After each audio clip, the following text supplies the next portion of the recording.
Les différences fondamentales entre l'écriture pour un long métrage et l'écriture pour une série, euh, c'est qu'on a en fait beaucoup de temps pour la série.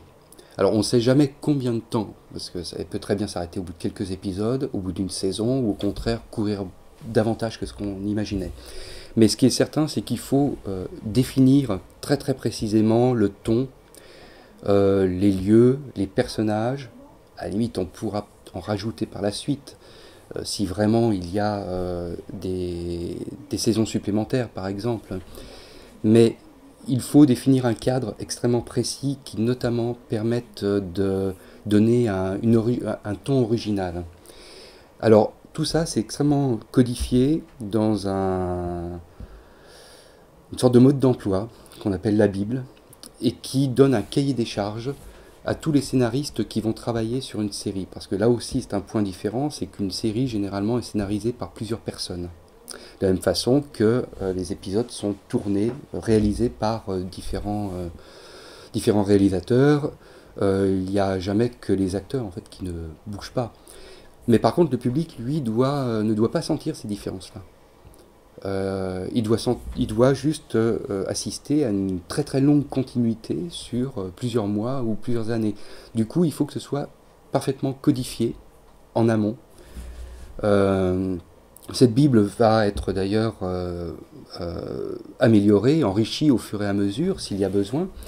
Mais ce qui est important, c'est que tout soit vraiment en place. Aux États-Unis, comme il y a encore des coupures pub, bon, ça a été enlevé en France, hein, mais il y a énormément de coupures pub à la télé. Et les séries sont tronçonnées, ce qui fait qu'avec le choix de chaînes qui est disponible au bout de la télécommande, il faut absolument garder le spectateur sur la chaîne.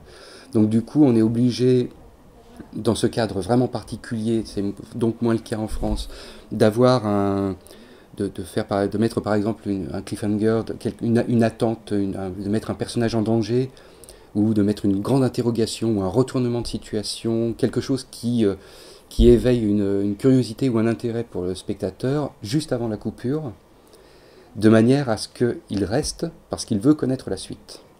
Donc du coup, on se retrouve avec des nœuds dramatiques très importants et en fait, on se rend compte que ça équivaut quasiment à travailler avec beaucoup plus d'actes que les trois traditionnels issus du théâtre.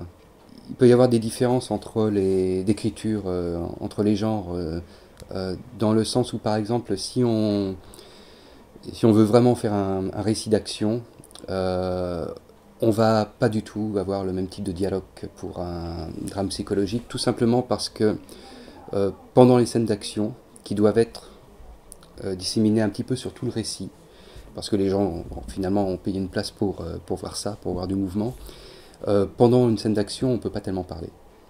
Ou alors ce sont des phrases très courtes, mais généralement la narration devient visuelle, auquel cas elle s'écarte complètement du travail de la continuité dialoguée. C'est plus de l'ordre de trouver des lieux, de trouver des moyens intéressants et des moyens visuels, et ça aussi ça s'écrit, hein, c'est le rôle du scénariste, d'imaginer des poursuites improbables avec des moyens de locomotion invraisemblables. Bon, par exemple, typiquement dans James Bond, il y a toujours une poursuite qui sort des normes. Ça, c'est quand même au scénariste de le faire, mais ça va pas être scénarisé évidemment de la même façon que, mettons, un règlement de compte conjugal dans la cuisine, par exemple.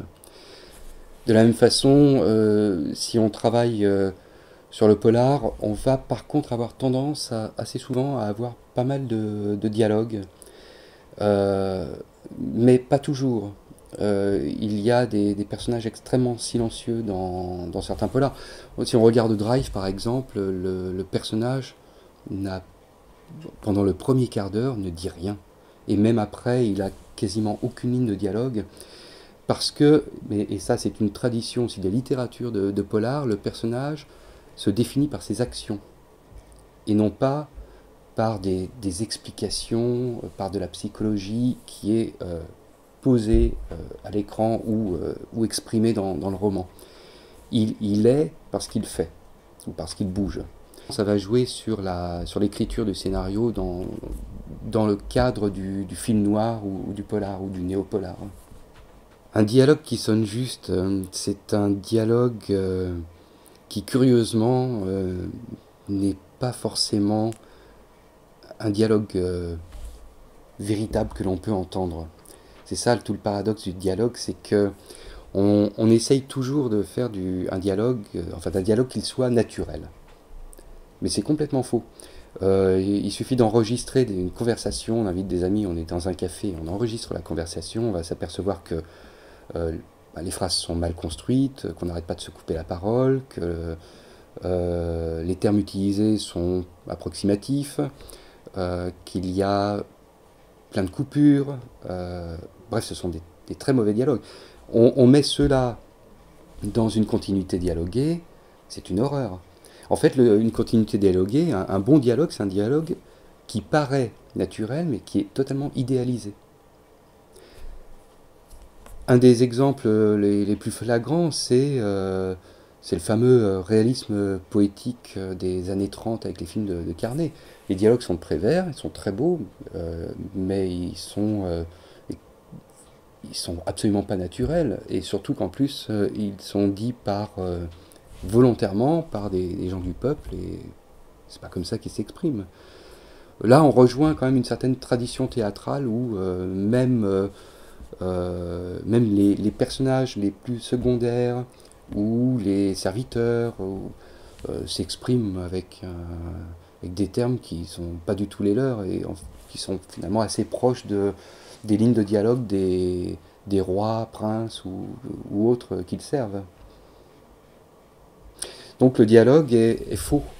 Ce qu'il faut pour qu'il sonne, c'est que les termes utilisés soient justes et que, évidemment, ils soient musicalement intéressants.